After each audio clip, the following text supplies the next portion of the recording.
안녕하세요. 저는 20대 초반의 여자이고 현재는 특별한 직업이 없이 아이 키우는 데 전념하고 있어요.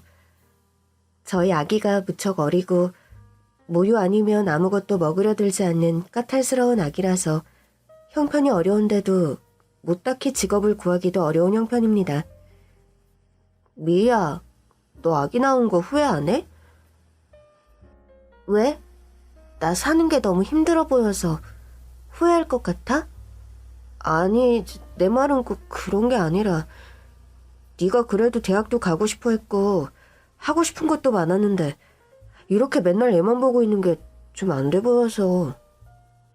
네 말이 틀린 건 아니지만 우리 소진이 낳은 걸 후회해 본 적은 없어. 우리 소진이 얼마나 사랑스럽고 귀여운데.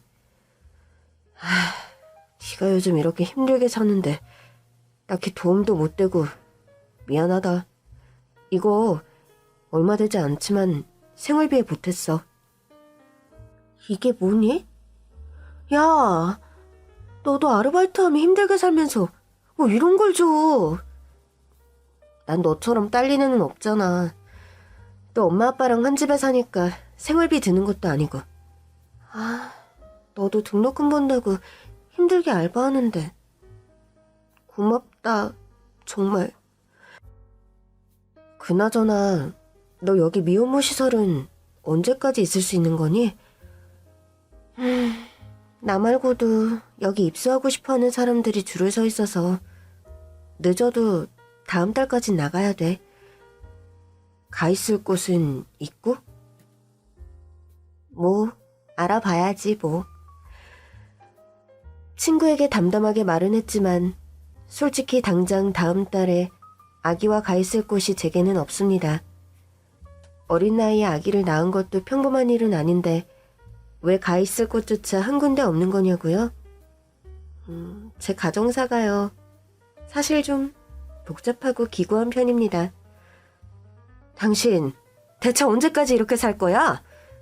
나 사는 게 뭐 어때서? 어제도 김씨네 물이랑 화투판 벌였다며.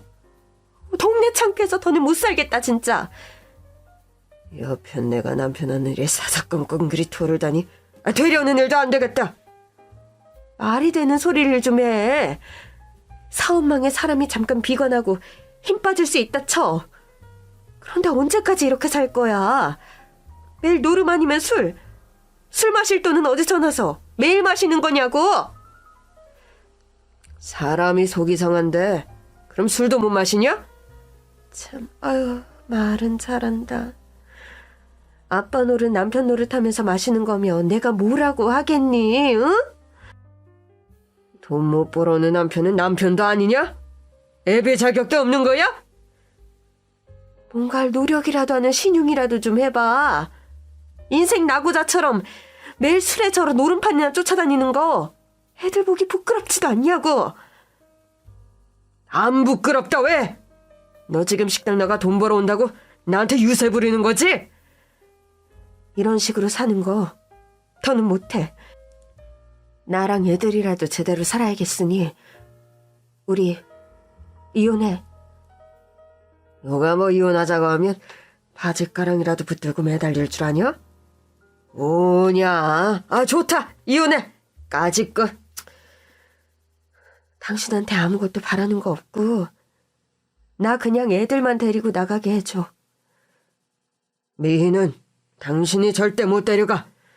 어머님도 미희는 절대 못 준다고 말하셨으니 그리 알아. 이 집에서 나갈 거면 미희는 두고 나가라.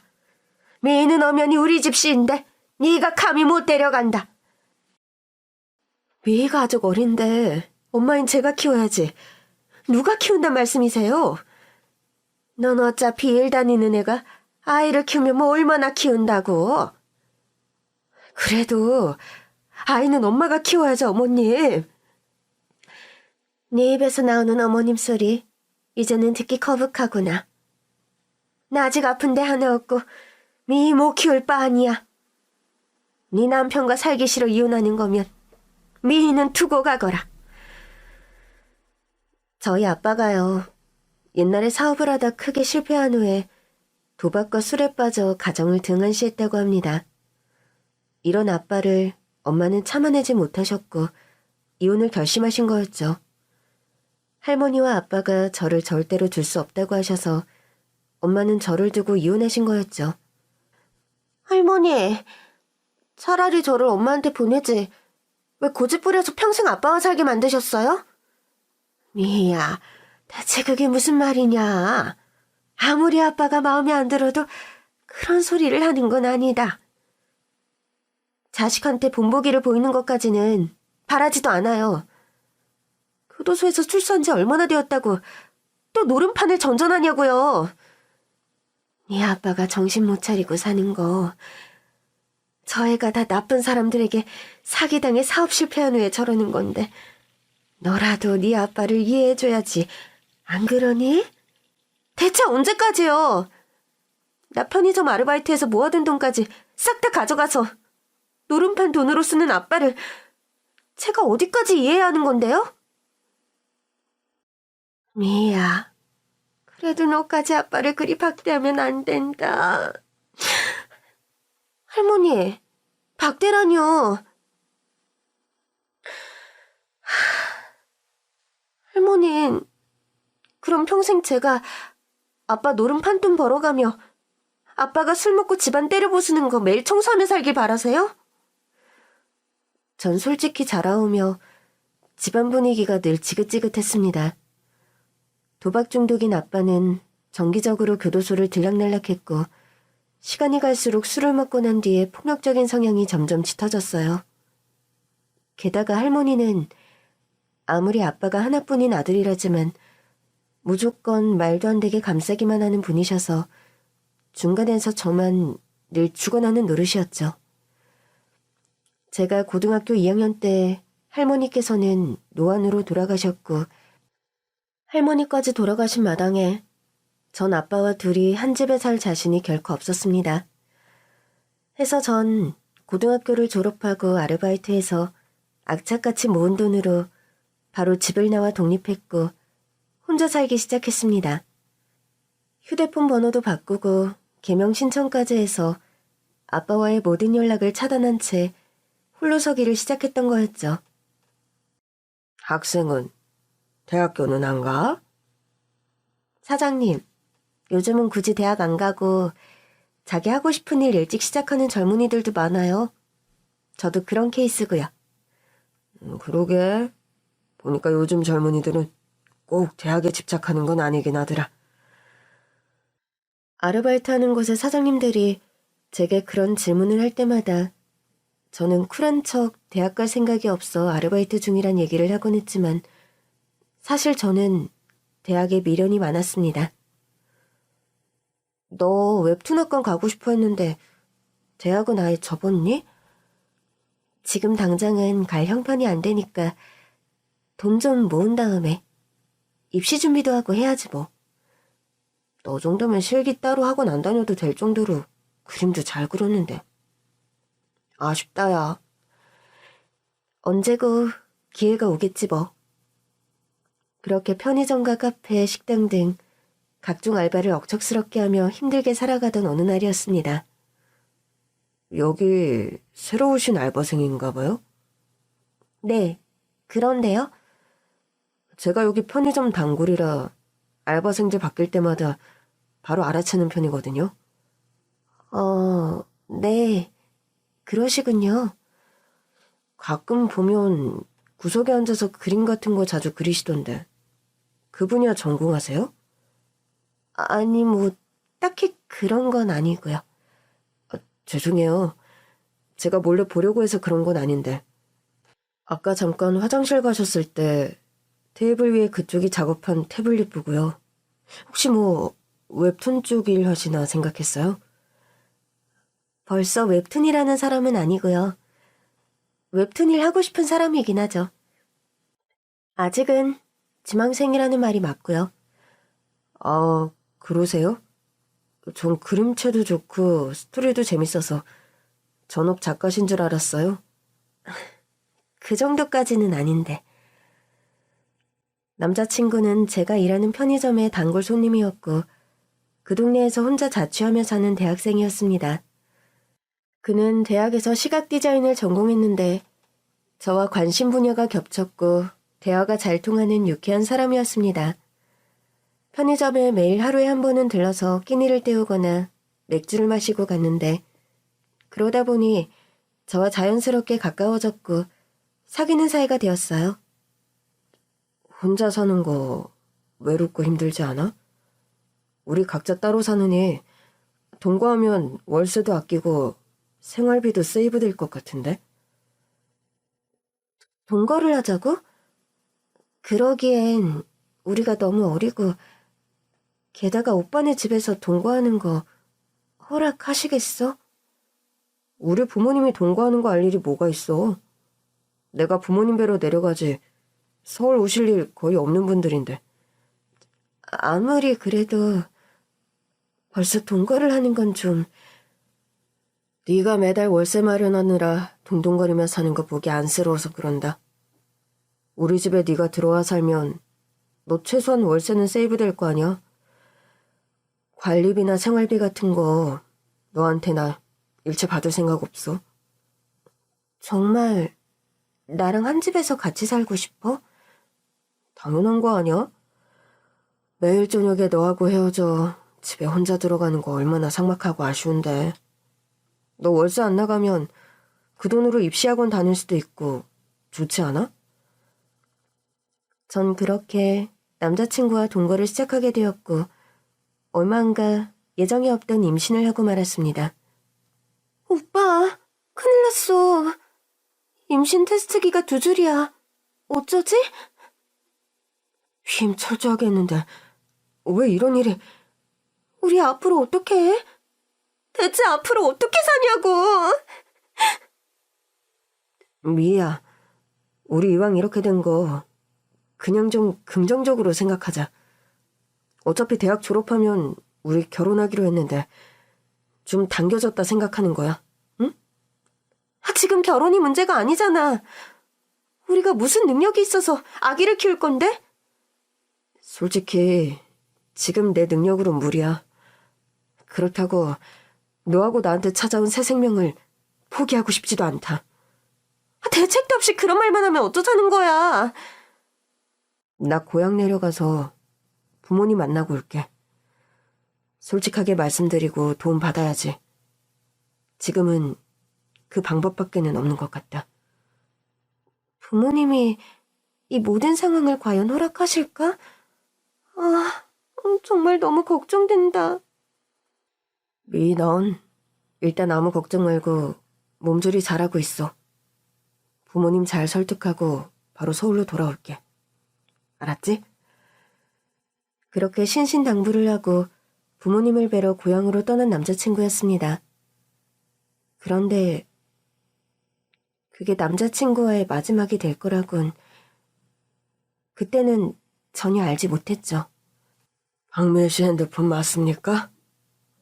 네, 제가 박미희가 맞는데 누구세요? 여기 병원 응급실인데 당장 좀 와야겠어요. 무슨 일인데 그러시죠? 그쪽 남자친구. 그러니까 내 아들 준서가 지금 교통사고를 당해서 병원에 실려왔어요. 뭐라고요? 그 병원이 어딘데요? 전 너무 놀라 한달음에 병원 응급실로 달려갔습니다. 도착한 병원에선 너무나 충격적인 비보가 저를 기다리고 있었습니다. 준서하고 준서 엄마, 서울 올라오는 길에 고속도로에서 사고를 당해 2명 다 명을 달리하고 말았어요. 아니, 이게 대체 무슨... 지금 준서 오빠는 어디 있나요? 저는 간호원의 안내를 받고 남자친구가 누워있는 중환자실로 갔습니다. 명을 달리한 지 얼마 되지 않아서인지 남자친구의 얼굴은 그저 자는 사람처럼 편안해 보였습니다. 오빠, 이게 대체 무슨 일이야? 이렇게 누워만 있지 말고 제발 눈을 떠. 눈을 뜨라고! 남자친구를 흔들어 깨우며 오열하는 저를 보고 간호사와 남자친구의 아버지가 다가와 만류하시더군요. 준서 엄마까지 한날 한시에 이런 사고를 당해서 너무 경황이 없군요. 대체 어떻게 이런 일이... 대체 이런 일이 왜... 저는 생전 얼굴 한번 보지 못했던 예비 시어머니와 남자친구의 장례식을 치르게 되었습니다. 너무 경황 없고 급작스런 사고였고 하루아침에 남자친구를 잃은 상황이라 상실감이 너무 큰데다 뱃속에 아이까지 자라고 있어서 전 억장이 무너지는 것만 같았어요. 겨우 남자친구와 남자친구 어머니의 장례식을 마치고 난 다음이었습니다. 사고가 나던 날 준서한테 얘기는 들어서 알고 있어요. 아가씨가 지금 홀몸이 아니라면서요? 네, 그렇습니다.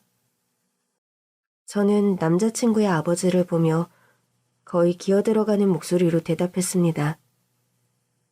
아가씨 얼굴을 한번 일단 보겠다면서 준서를 데리고 차를 몰고 나간 아내였는데 이런 비극이 발생을 해서 나도 참담한 심정을 이루 말할 수가 없네요.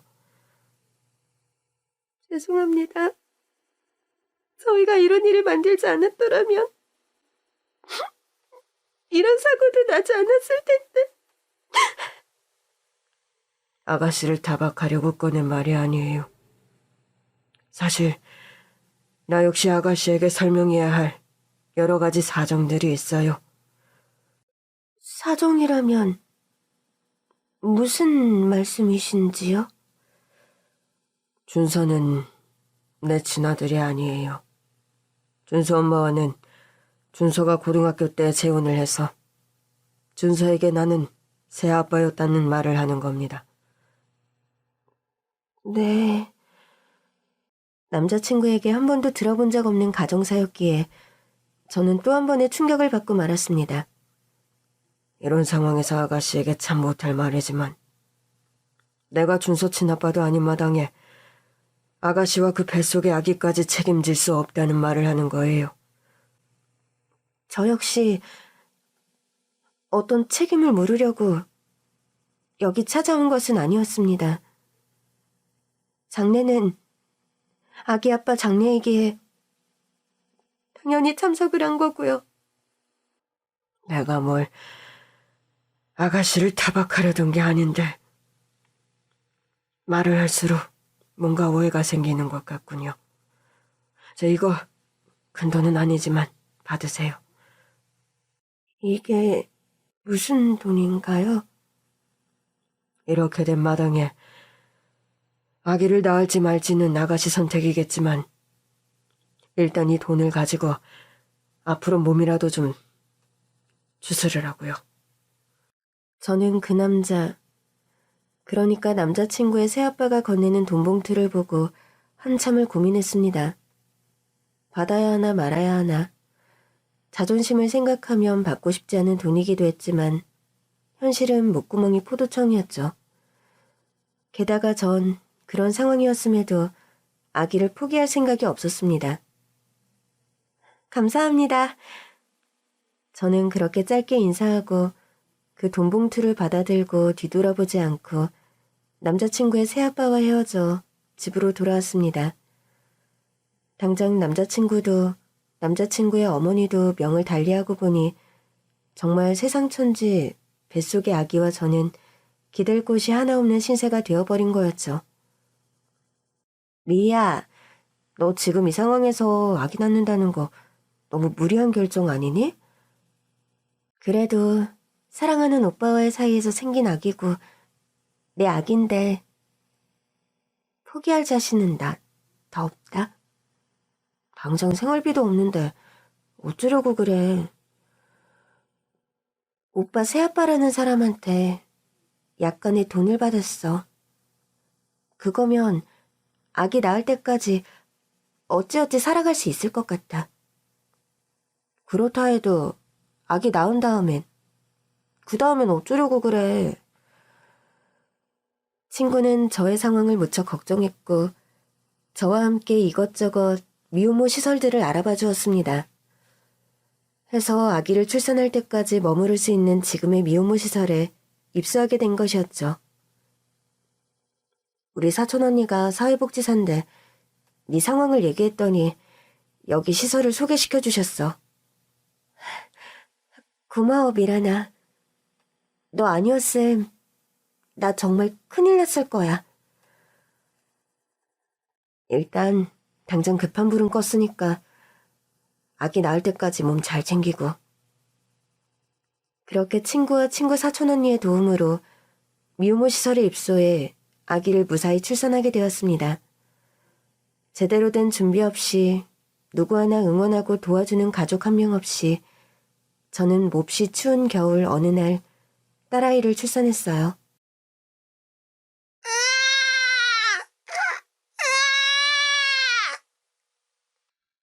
박미희 환자분, 땡월 땡일 땡시 땡분 3.0kg 여아 출산하셨습니다. 몸조리를 제대로 하며 임신기간을 보내지도 못했는데 다행히 아기는 아주 건강했습니다. 조그맣게 짝이 없는 꾸물거리는 아기를 보자 저도 모르게 눈물이 터져 나오더군요. 아가, 내가 네 엄마야. 우리 앞으로 잘 헤쳐나가 보자. 응? 응애 응애. 그치지 않고 울어대던 아기는 신기하게 제품 안에 들어오자 울음을 멈추더군요. 쫙 펴고 있는 손가락에 제 검지손가락을 갖다 대었더니 아기는 그 작은 손을 힘껏 오므려 제 손가락을 잡는 겁니다. 그리고 편안한 듯 배시시 미소를 짓는 아기를 보며 저는 누가 뭐라고 한 것도 아닌데 저절로 어떤 용기 같은 것이 막 샘솟는 걸 느낄 수 있었습니다. 힘들어도 잘 견뎌내자. 뭘 해서라도 아기를 잘 키우자. 속으로 그런 다짐을 하며 아기에게 젖을 물리던 기억이 지금도 생생하네요. 그러나 그런 다부진 결심을 마음으로 수천 번을 했어도 현실의 벽이란 것은 녹록지 않았어요.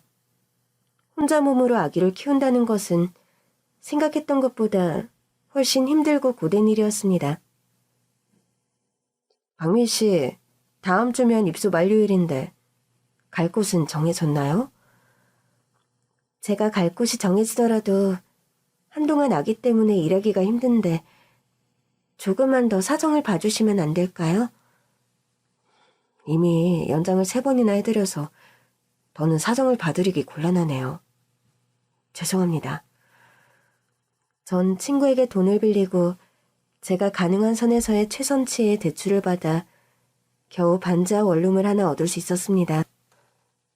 빚도 잘 들지 않고 시설도 낙후된 낡은 원룸이었지만 아기와 함께 생활할 보금자리가 마련되었다는 게 다행이었죠.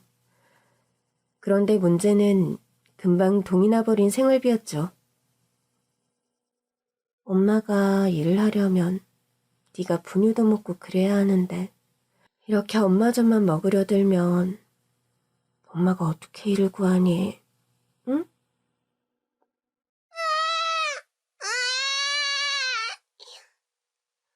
친구 어머니에게 잠깐 몇 시간이라도 아기를 맡기고 일을 알아보러 다니기도 힘든 형편이었습니다. 저희 아기가요. 유축된 젖도 먹으려 하지 않고 오로지 엄마 젖만 찾는 아기였기 때문입니다. 그렇게 아기와 단둘이 반지 앞방에서 사투에 가까운 육아를 하며 살아가던 어느 날이었어요. 얼마 되지 않던 통장 잔고는 바닥을 찍다 못해 1,000원이라는 금액을 기록하게 되었습니다. 통장을 정리하면서도 이게 과연 내가 가진 돈의 전부인가 실감이 나지 않을 정도였죠. 아기를 아기띠에 메고 편의점에 갔는데 컵라면과 과자, 각종 도시락과 음료수가 눈에 띄더군요. 배가 고파 속이 쓰릴 지경이었고 전 감기 기운이 있음에도 며칠째 병원에도 가지 못해 현기증이 일 지경이었습니다. 도시락에 저도 모르게 손이 갔다가 저절로 손이 내려지더군요. 그런데 생각해보니 집에 아기 기저귀가 한 장도 남아있지 않은 겁니다. 저는 그 순간 무엇에 홀린 듯 아기띠 안에 기저귀 한 팩을 집어넣었어요. 바코드를 대충 제거하고 집어넣었다 생각했는데 편의점을 나서는 순간 우악스런 소나기 하나가 제 목덜미를 낚아채더군요. 아니, 이런 도둑년을 봤나? 훔칠 게 없어 멀쩡하게 생겨갖고 기저귀를 훔쳐? 죄송합니다. 아기 기저귀가 떨어져서 그만. 근래 들어 아기 용품이 자꾸 하나씩 없어졌는데 다 당신 짓이지? 솔직하게 이실직고해. 전 하지도 않은 일까지 누명을 씌우는 사장을 보고 더 말문이 막히더군요. 그래도 하지 않은 일은 안 했다 말해야 할 것 같았습니다. 아니에요, 사장님. 제가 편의점에서 도둑질한 건 오늘이 처음이에요.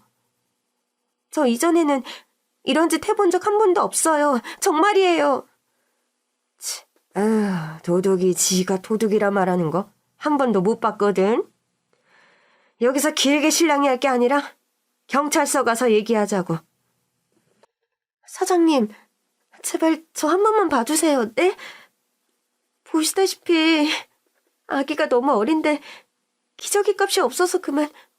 훔친 기저귀는 다시 판매대에 가져다 놓을게요. 제발 한 번만 용서해주세요. 한 번 용서가 바늘도둑 소도둑으로 키우는 거 몰라? 그러니까 애초에 왜 이리 애걸복걸 필리를 만들어? 젊은 사람이 말이야. 기저귀 값이 없으면 돈을 벌 생각을 해야지. 사장은 노발대발하면서 저를 결국 경찰서로 끌고 갔습니다. 저는 이전에 편의점에서 하나씩 없어지곤 했다는 생필품을 두고 그런 상습적인 좀도둑 누명까지 쓰고 재판을 받게 되었어요. 구치소에 한동안 갇혀있다 재판장으로 가는데 하염없이 눈물만 흘렀습니다. 제가 이런 상황이 되다 보니 아기는 잠깐 친구 집에 머물고 있었는데 엄마 젖 아니면 먹지도 않는 아이가 어떻게 하루하루 버티고 있을지 너무 걱정이 되었습니다. 퉁퉁 부른 젖이 흘러 상의가 흥건히 젖어버리는 때가 많았는데 저는 그럴 때마다 억장이 무너지는 심정으로 흐느낄 수밖에 없었습니다. 고개를 푹 수그린 채로 재판장 안에 들어가 힘없이 앉아있는데 누군가 나의 어깨를 만지는 것이 느껴졌어요. 미야, 어쩌다 이렇게 되었어. 저는 뭔가 익숙한 음성에 고개를 들어 쳐다보았습니다. 판사님, 분명 판사복을 입은 여자가 흐느껴 울며 저의 어깨를 어루만지고 있는 겁니다. 판사님이 대체 왜 저를... 판사는 제 개명전의 이름을 부르면서 하염없이 눈물을 흘리더군요.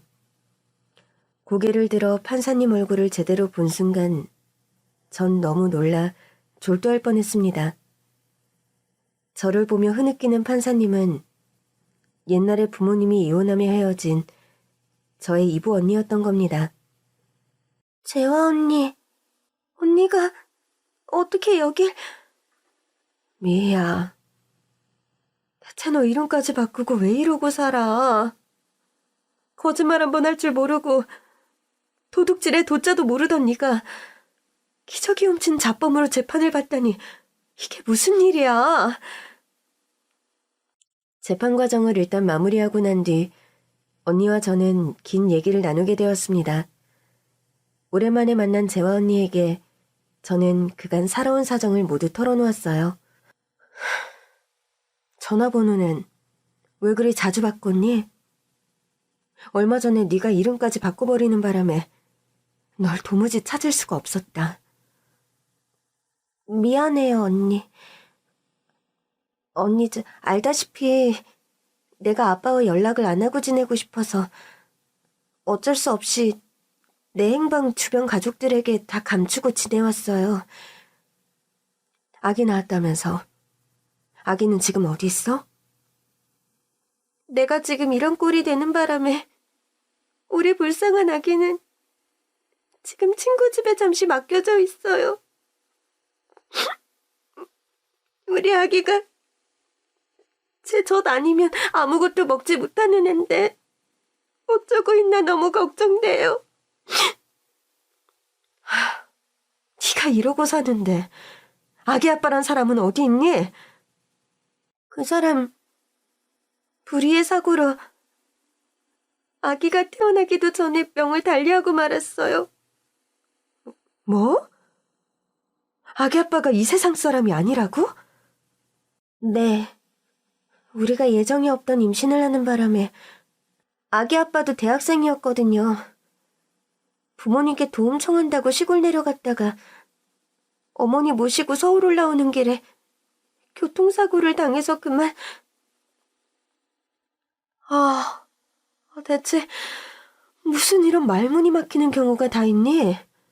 그럼 그 아기 아빠 아버지라는 사람은 이 상황이 된 너를 아예 모른 채 했단 말이니? 언니, 그게 사정이 좀 복잡해요. 알고 보니까 그 사람은 아이 아빠 친아버지가 아니었어요. 그러면서 아이 아빠 장례 끝나자마자 제게 말하더군요.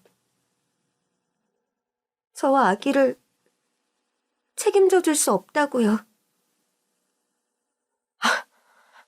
아무리 그래도 그렇지.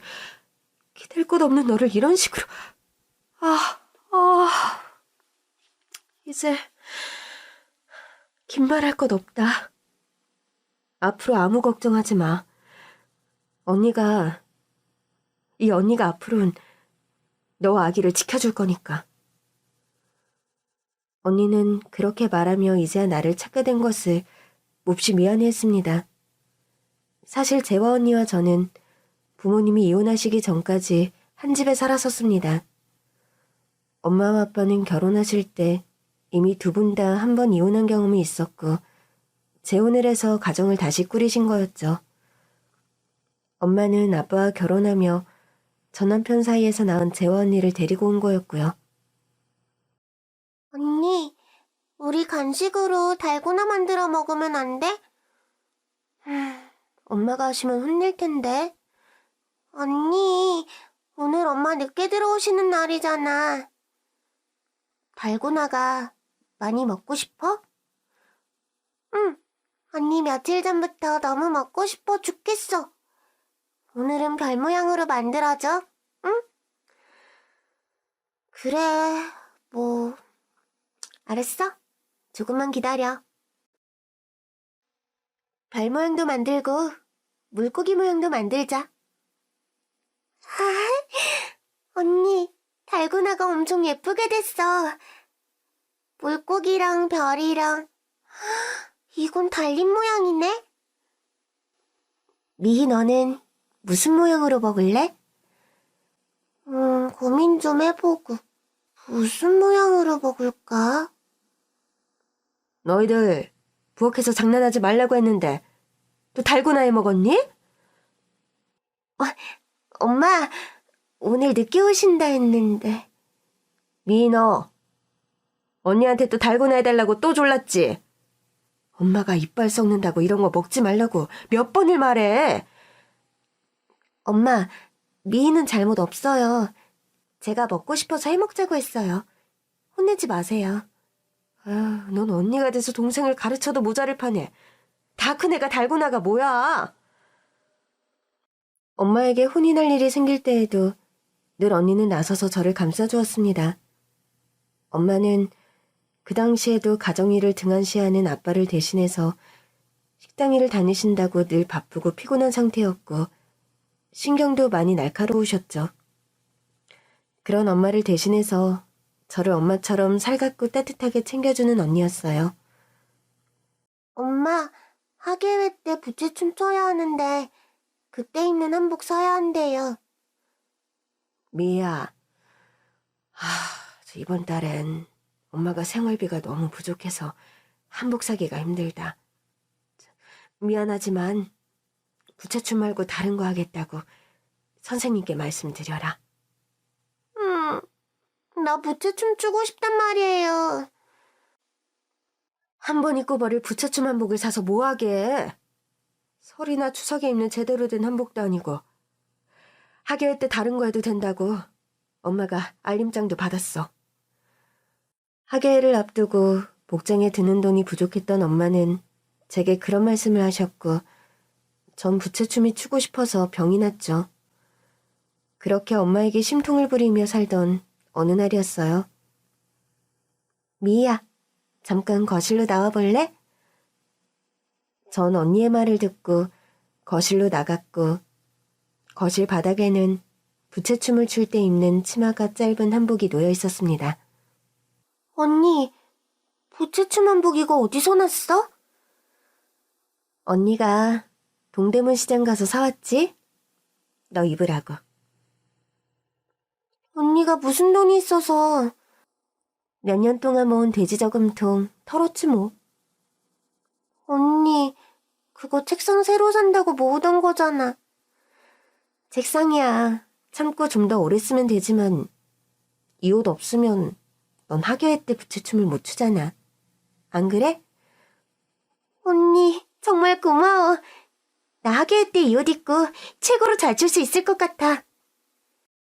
언니가 한 푼 두 푼 용돈을 모아두었던 저금통을 헐어 한복을 사주어서 저는 무사히 하교회에 참여할 수가 있었죠. 그렇게 언니는 어리면서도 속이 깊고 저를 정말 아껴주었습니다. 언니, 이거 언니 그린 건데 많이 닮았어? 글쎄, 내가 보기엔 실물보다 훨씬 더 예쁘게 그린 것 같은데? 내 눈엔 언니가 세상에서 제일 예쁘니까 그렇지. 야, 남들이 들으면 웃겠다. 난 눈도 작고 코도 납작하고 예쁜 얼굴이 아닌데? 언니는 마음이 예쁘잖아. 천사처럼 마음이 예쁜 사람이 진짜 예쁜 사람이라고 했어, 선생님이. 그래서 미희가 언니를 이렇게 예쁘게 그려준 거야? 영광이네? 보자, 우리 미희가 그림을 이렇게 잘 그리는 거 보면 나중에 화가가 되려나? 언니는 공부를 잘하니까 의사나 판사 될 거야? 글쎄. 아직 뭐가 돼야 할지는 잘 모르겠는데? 어린 시절 저의 말 맞다나 언니는 판사가 되어 있었습니다. 엄마가 이혼하시면 너를 두고 오시면서 엄청 많이 우시고 걱정도 많이 하셨어. 나만 데리고 나오게 되었다고. 늘 너만 생각하면 많이 애처로워하셨지. 아빠와 친할머니가 그때 나를 절대 안 내보내려고 하셨으니까 엄마 선택 원망해 본 적은 없어요. 나라도 아빠 같은 남자 평생 산다는 건 불가능했을 거라고 생각하니까요. 중간에 널 데려오려고 생각도 많이 했는데 그간의 여건이 그럴 수가 없었단다. 엄마 돌아가신 것도 난 한참 지나고서야 알았는데. 엄마가 이혼하시고 한 2년 있다가 다시 재혼을 하신 건 알고 있지? 네, 할머니한테 들어서 알고 있어요. 그분이 엄마 고향서 같이 나고 자란 동네 오빠였는데 엄마 첫사랑이셨대. 그분과 재혼하고 엄마는 그래도 행복하게 사셨는데 재혼하고 3년도 안 돼서 엄마는 암투병을 시작했고 명을 달리하셨어.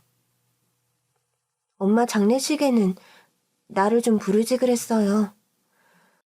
우리 가족들은 분명 너희 할머니와 아빠에게 전달했는데 그 사실을 전달하지 않으신 것 같더구냐. 아니, 어떻게 아무리 이혼했다 하더라도 엄마가 돌아가셨는데 진짜. 엄마가 돌아가시고 나서도 새아빠는 나를 계속 돌봐주셨단다. 언니가 딱히 다른 곳에 의탁할 만한 친척 어른이 있던 것도 아니라서 언니 입장에선 다행한 일이었어. 지금까지도 무척 감사한 일이기도 하고. 그럼 그 새아빠라는 분이 언니 공부도 시켜주고 계속 키워주신 거예요? 그렇단다. 엄마가 돌아가셨어도 나는 여전히 본인의 딸이라면서. 대학도 보내주시고 내가 판사가 될 때까지 계속 뒷받침해 주셨어. 아, 정말 좋은 분이시네요. 우리 아빠는 친자식도 나 몰라라. 아직도 정신 못 차리고 교도소 들락거리면서 툭하면 제게 돈을 요구해서 제가 개명까지 하고 행방 감추고 살았던 거예요. 네 사정을 모르는 게 아니면서도 새아빠 그늘에 살며 어떻게 널 찾을 수도 없더구나. 그저 마음속으로만 어서 빨리 어른이 돼서 독립하게 되면 널 찾아야지. 그 생각만 하고 있었어. 언니가 나한테 미안해할 필요는 없어요. 그런 타박하려고 꺼낸 말도 아닌데. 아니야, 미애야. 너와 나는 아버지가 달라도 분명 피를 나눈 형제인데 나 혼자만 새아버지 밑에서 편하게 공부하고 생활하는 거 늘 마음에 걸리고 네 걱정 많이 했단다. 언니, 그렇게 떨어져 살면 날 잊어버릴 수도 있는 건데 여태 날 많이 생각해줘서 너무 고마워요. 이제라도 널 찾게 되어서 너무 다행이다. 좀 더 빨리 너를 찾아서 네 곁에 있어주고 싶었는데 공부가 길어지는 바람에 미안하다. 너 혼자만 고생하며 살게 해서 언니가 정말 미안해. 그렇게 말하며 저를 꼭 끌어안아주는 언니였습니다. 저는 초범이고 생계형 범죄임을 감안해 무거운 죄를 받지 않고 풀려날 수 있었습니다. 이런 과정에 언니의 도움이 컸던 것은 두말할 나위가 없죠. 고생 많았다, 미애야. 미인이 아기가 있다는 곳이 어디니? 우리 우선 거기부터 가서 아기부터 데려오자. 네, 언니. 다시 한번 정말 감사해요. 가족끼리 무슨 인사가 그리도 길어? 언니가 그런 말 그만하라 했으니 너도 그만해라. 알았지? 한사코 고맙다는 인사도 듣기 싫어하는 언니였습니다. 미란이 어머니, 그간 저희 아기 돌봐주셔서 정말 감사했어요. 미희야, 몸은 괜찮아? 난 괜찮아. 그런데 우리 소진이 나 없는 동안 괜찮았니? 엄마 젖 아니면 먹질 않는 앤데. 한 며칠 엄청 우리와 씨름하다 3일 전부터는 분유 잘 먹이고 있다. 이참에 단유하고 분유 먹이면 될 것 같구나. 정말이에요? 정말 고생 많으셨어요. 소진이가 엄청 보채서 정말 힘드셨죠. 아기라도 알 건 다 아는지 하루 이틀은 엄청 울었는데 상황 파악이라도 한 것처럼 이틀 지나고부터는 괜찮았어. 그런데 미희야, 네 옆에 같이 오신 분은 누구니? 안녕하세요. 저 미희 언니 정재화라고 합니다. 그간 미희 아기도 돌봐주시고 여러 가지로 도움 많이 주셨다 들었어요. 정말 감사합니다. 언니는 가지고 온 과일 바구니와 한우 세트를 친구 엄마에게 드렸습니다. 아니, 초면에 이런 걸 이렇게 잔뜩 들고 와요. 돈으로 드리기도 그렇고. 그런데 너무 감사해서 뭘 사들고 올지 몰라 과일하고 고기 좀 사왔어요. 미희한테 언니가 있다는 말은 못 들었는데. 언니와 저는 그간의 이야기와 저희 집 가정사를 간단하게 전해드렸습니다. 세상에나. 미희 너에게 그런 사연이 있었구나. 그런데 미희 언니란 분도 참 대단하시네요. 요즘은 친형제간도 사이가 좋지 않아 으르렁거리는 집 투성인데. 저희 엄마가 돌아가시는 순간까지 동생 걱정을 못 놓으셨거든요. 여태껏 미희가 제 마음의 짐이기도 했고요. 이렇게 다시 만나게 된 걸 너무 다행이라 생각해요. 이제껏 미희가 어린 나이에 싱글맘이 되어서 너무 걱정이 많았는데 이런 든든한 언니가 생겨서 너무 안심이 되네요. 미란이라고 했지? 그동안 우리 미 많이 도와줘서 정말 고맙구나. 아니에요.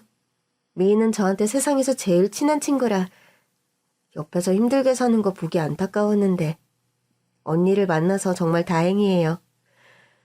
저는 그렇게 언니와 함께 친구 집에 인사를 드리고 아기를 데리고 나왔습니다. 언니는 아기와 저를 자신의 집으로 데리고 갔어요. 지금 집이 좀 좁지만 조금만 참자. 언니가 반년 있음 이 집 계약이 끝나니까 그때 아기랑 살기 편하게 좀 더 큰 집으로 이사 가자. 언니, 전 이만한 집도 감지덕지예요. 괜히 무리해서 큰 집으로 이사할 필요 없어요. 미야, 언니가 그 정도 능력은 되니까 넌 아무 걱정 말고 아기 잘 키우고. 그리고 더 늦기 전에 대학 입시 준비할 생각해. 너 공부하는 시간 동안 아기 돌볼 베이비시터 이미 구해뒀으니까. 벌써 베이비시터까지 구했다고요? 그래, 아기를 돌봐줄 사람이 있어야 네가 안심하고 얼른 공부를 시작할 거 아니니. 엄마가 살아계셨다면 당장 우리 소진이를 돌봐주셨을 텐데. 우리 소진이 가만 보니까 돌아가신 우리 엄마를 참 많이 닮았다. 네, 소진이가 엄마를 많이 닮았어요. 언니 집에는 생전 엄마와 함께 찍은 사진들이 참 많았습니다. 지나간 엄마의 사진들을 보며 눈물도 흘리고 웃어도 가며 언니와 도란도란 얘기를 나누었죠. 언니의 지원으로 저는 입시학원에 다니며 수능 준비도 하고 웹툰학과 입시를 위한 실기학원에도 다니게 되었습니다. 언니가 판사이긴 하지만 부자도 아닌데 저를 위해 그렇게 많은 지원을 해주는 것이 너무 감사해서 전 정말 악착같이 공부했죠. 입시철이 다가왔고 전 수능시험을 치르고 실기시험도 보게 되었습니다. 밤잠을 줄여가며 매진한 결과를 보상받기라도 하듯 저는 서울 시내의 웹툰학과에 차석으로 합격할 수 있었어요. 언니, 시험 결과 드디어 나왔어요. 나 웹툰학과 차석 합격이래. 잘됐다. 정말 잘했어, 미희야.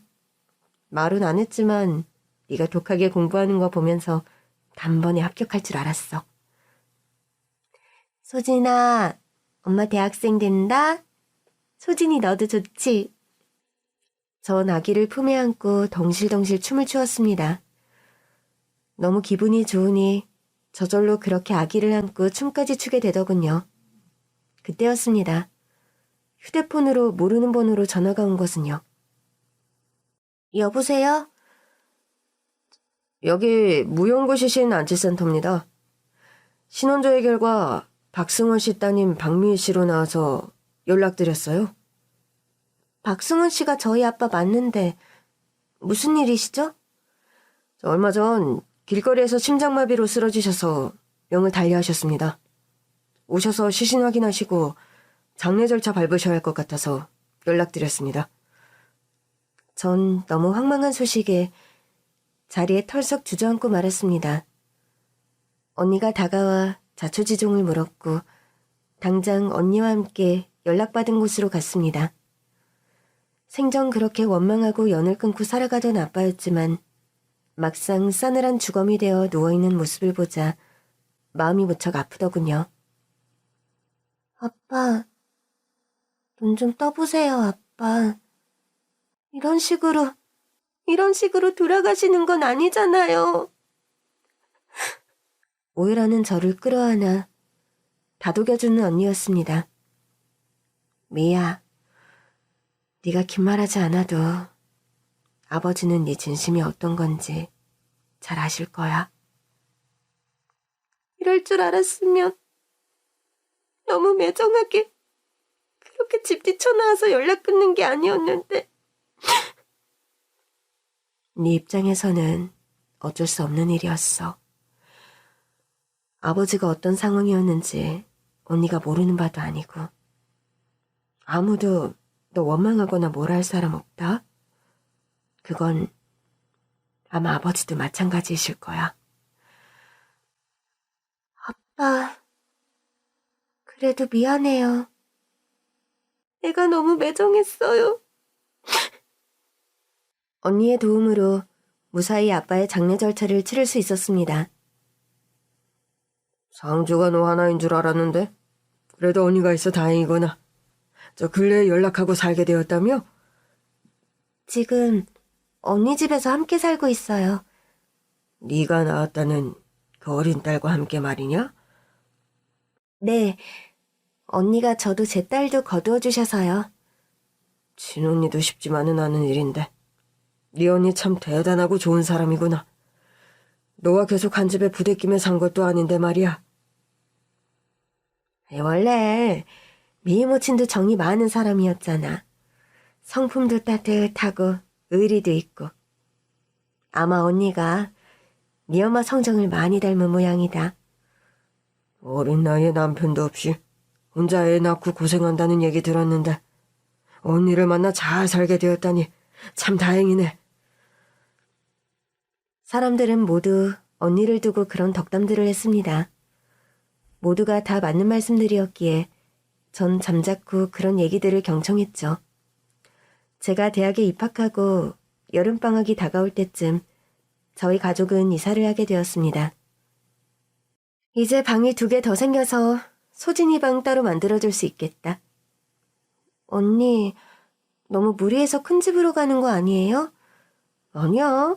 언니 이 정도 능력은 된다는데 왜 그리 걱정이 많니?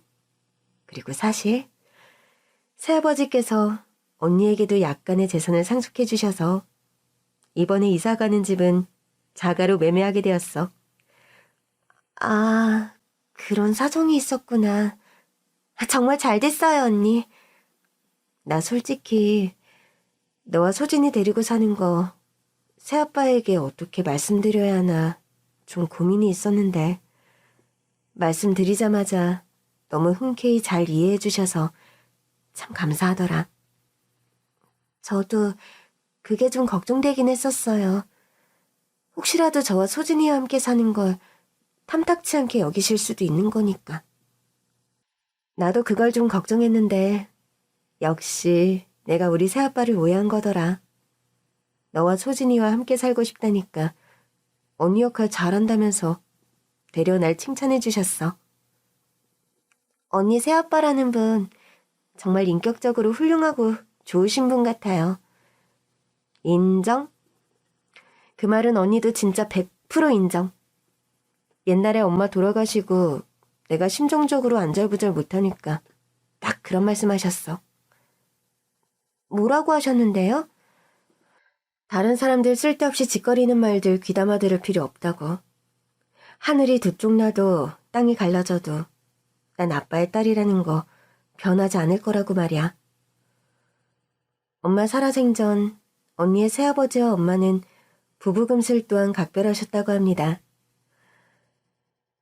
젊어서 어른들 집안 반대로 맺어지지 못했는데 뒤늦게 부부의 연을 맺고 살게 된 걸 너무 행복해 하셨다고요. 지금도 언니는 주말마다 새아버지를 찾아뵈러 갑니다. 새아버지의 집에서 돌아가신 엄마 제사를 치르는데 이번 기일에는 저도 같이 가게 되었죠. 언니, 내가 그 집에 가는 거 정말 괜찮을까요? 어차피 아빠 혼자 살고 계시니까 상관없어. 그리고 이번 기일부터는 꼭 너도 데리고 오라고 아빠가 먼저 말씀하셨고. 저와 언니는 아침 일찍부터 그 댁에 가서 엄마의 제수 음식을 장만했습니다. 엄마의 마지막 남편이라는 그분은 듣던 대로 인자하고 따뜻한 성품의 소유자셨죠. 네가 미이구나. 어서 들어오렴. 생전 네 엄마 젊었을 적의 모습이 많이 남아있구나. 저 앞으로는 불편하다 생각 말고 엄마 개일에는 네가 항상 이렇게 와주었으면 좋겠구나. 여러 가지로 너무 감사드립니다. 그렇게 말할 것도 없다. 네 엄마의 딸이면 내게도 자식이나 진배 없다는 게 여전한 내 마음이다. 옛날에 진작 너도 데려와 같이 살고 싶었다만 상황이 여의치 못해 나나 네 엄마나 마음이 편치 않았었지. 그렇게 저를 환대해주는 그 댁에서 저와 언니 새아버지는 엄마의 제사를 지냈습니다. 생전 처음 지내보는 엄마의 기일이 감회가 무척 새롭더군요. 엄마도 아마 제사밥을 드시러 온다면 비로소 마음 편하고 행복하게 드시고 갔을 거란 생각이 들었어요. 긴 얘기 들어주셔서 정말 감사합니다.